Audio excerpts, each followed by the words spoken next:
So we are at Kings Bay, Georgia, right? And we are... Nuclearist Trident submarine base.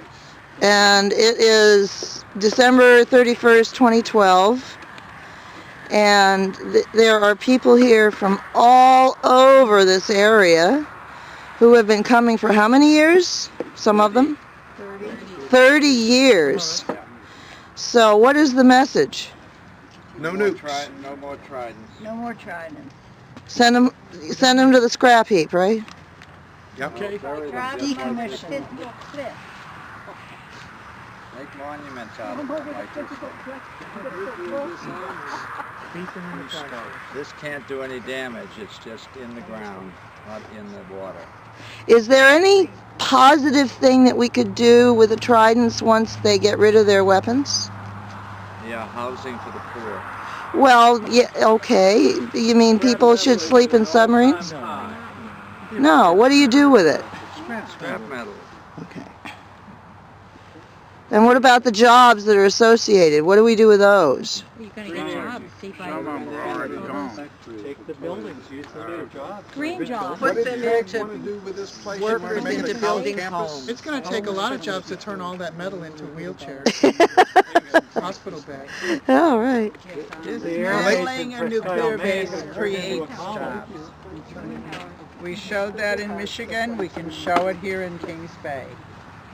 Michigan dismantled Wordsmith Air Force Base, got rid of all the B-52s, and has a wonderful resort.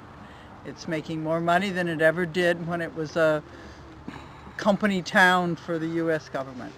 So dismantling will create jobs, and there's a lot of probably good engineering facilities here that can be put to peaceful uses.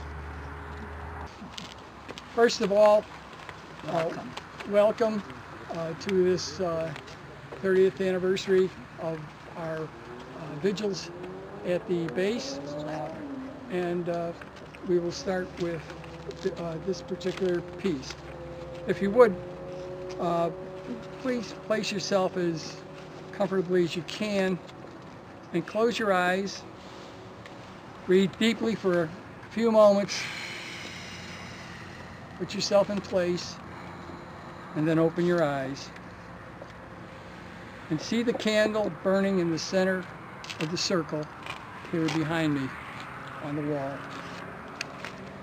Know that the same fire burns on earth below, and is the same fire as the flames that flash forth from the sun with power, strength, healing, compassion, and peace. Close your eyes again and listen to the music of Silent Night as it guides us in prayer.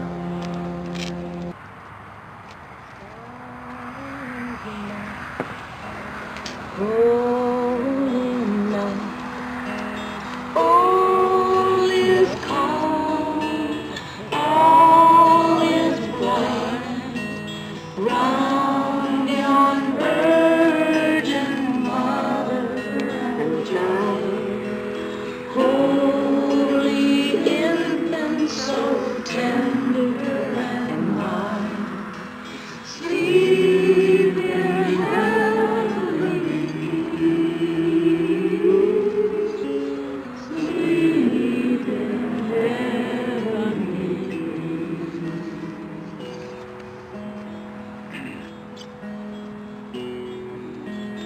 Oh, come, little children, oh, come, one and all. Oh, come to the manger in Bethlehem's stall, and see what our Abba in heaven above has sent to us all on this earth with great love. Together then, God of peace, thank you for your Christmas gift of peace. Remember the 20 children who died in Newton, Connecticut. Remember the 35 children who died in Gaza this month from Israeli bombardments. Remember the 168 children who have been killed by U.S. drone attacks in Pakistan since 2006. Remember the 231 children killed in Afghanistan in the first 6 months of this year. Remember the 400 other children in the United States under the age of 15 who die from gunshot wounds each year. Remember the 921 children killed by U.S. airstrikes against insurgents in Iraq. Remember the 1,770 U.S. children who die each year from child abuse and maltreatment. Remember the 16,000 children who die each day around the world from hunger.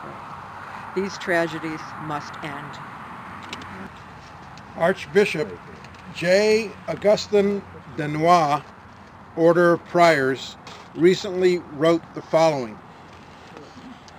In St. Rose of Lima Church in Newtown, Connecticut, the Dominican Father Peter John Cameron opened his homily with the startling words, "Never before has the massacre of the Holy Innocents taken place before the birth of Christ. But that is what has happened in Newtown." At another point in his homily, he mentioned that he had run into a man that morning who reported that someone had said to him that Christmas should be canceled this year. "No," Father Cameron declared, "Christmas will not be canceled. We need Christmas more than ever, because the only way that we can make sense of this horror is if God himself becomes flesh and comes to dwell among us as our friend. We need the presence of Jesus Christ in our midst to rescue us from this misery. All of us are stunned by the horror of Newtown and weighed down with the misery of it. When I visited my optometrist this week, he was so overcome with emotion that he could hardly speak. So many people feel this way. An overwhelming sorrow fills all our hearts. The massacre of the Holy Innocents has happened before Christmas this year, but only the mystery of Christmas makes it possible to cope with it. Christmas is not so much about what Jesus became as it is about what humanity really is, a spark of the divine. Because of Christmas, we must all deal with the question of what to do with the fact that Jesus did become flesh. If that's true, then all flesh is holy, all people are valuable, all human beings are a spark of the divine. Now, what does this say about racism and sexism and nationalism? If Jesus made all flesh holy, we need to take a new look at everyone. Once we realize we are surrounded by fragments of the divine, life becomes luminous. Reading 4. Michael Moore recently wrote the following. I'm not saying it's perfect anywhere else, but I've noticed in my travels that other civilized countries see a national benefit to taking care of each other. Free medical care, free or low-cost college, mental health help. And I wonder, why can't we do that?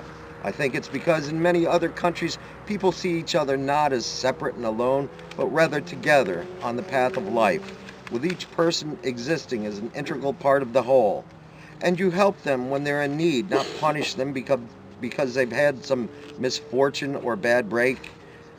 I have to believe that one of the reasons gun murders in other countries is so rare is because there's less of the lone wolf mentality amongst their citizens. Most are raised with a sense of connection, if not outright solidarity, and that makes it harder to kill one another. Eugene Kennedy recently wrote the following. Newtown, like 9/11, is the site of a profound sacramental revelation, one that is just right for the feast of Christmas, that celebrates God's becoming human, like us, as we read in the scriptures, in everything except sin. The profoundly sacramental revelation is not of the shimmering glory of angels through shunning the world for a life of fasts and self-administered mortifications. The revelation, rather, is the simple goodness of all the people we mistakenly term ordinary. Their everyday virtue, the richness of its hues, like those of a saddle deepened by daily use, is what is left standing after a tragic blow such as the Newtown killings levels everything else. Such goodness blinds atheists who prefer to gaze into the darkness and see nothing, rather than use the light of this commonplace goodness to see, as the mystical poet Blake expresses it, the world as it is, infinite. One must doubt the claim that the age of revelation has ended when we find goodness heaped up, packed down, and overflowing in the living revelation of the parents and families, and, most of all, in the trusting children, the holy innocents of this Christmas season.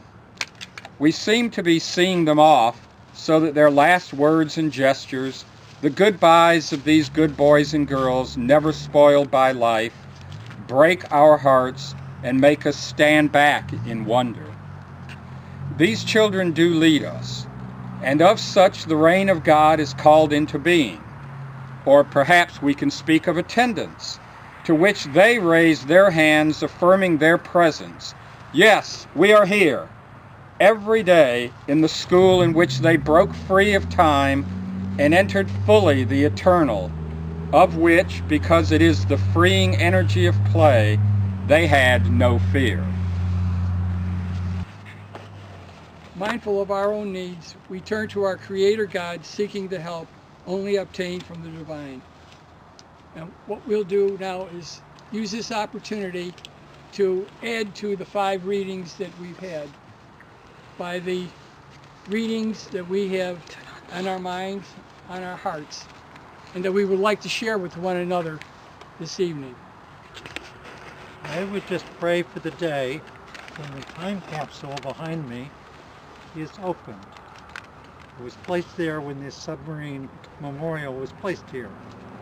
It will be opened on the day that the Kings Bay nuclear submarine base is closed and decommissioned. Amen.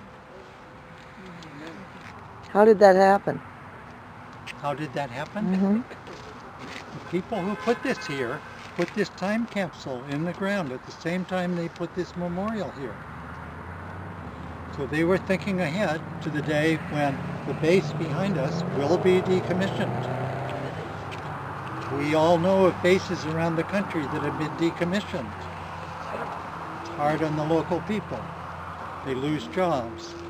In the state of Maine, the air base in Presque Isle was closed. It's now a college. In New Hampshire, the air base was closed. It's now a civilian base for commerce, flying airplanes in and out. Others know of other places. That can happen here. That's what I pray for. Let us create peace, not Trident.